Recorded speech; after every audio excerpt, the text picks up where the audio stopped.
नमस्कार दर्शक बंधु आपण देखुं दिव्य ओडिया न्यूज। आज खबर जाना पूर्व आपण जदि यह चैनल को नुआ कर आसथिले चैनल को लाइक शेयर एवं सब्सक्राइब करी आपण मतामत कमेंट दियंतु। आसंतु आज खबर टी आम जानिबा।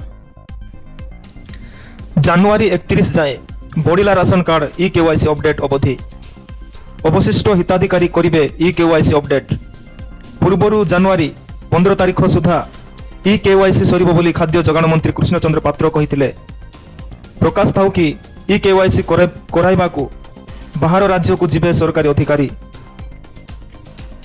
बायोसाधिक कारणरू जो माने ई केवाईसी करिनाहांती सेमानक निकटकू विभागीय अधिकारी जाई ई केवाईसी कराउचंती। विभिन्न राज्य रे जो माने ई केवाईसी करिनाहांती सेमानक निकटकू अधिकारी जिबाकू निर्देश रहिछि।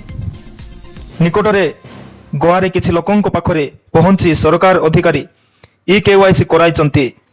आगकू अन्य राज्य रे लोक जदि रहि जाइचंती जणा पड़िला सेमानक निकटकू टीम जिवो समस्तंकर ई केवाईसी करिवे सरकार।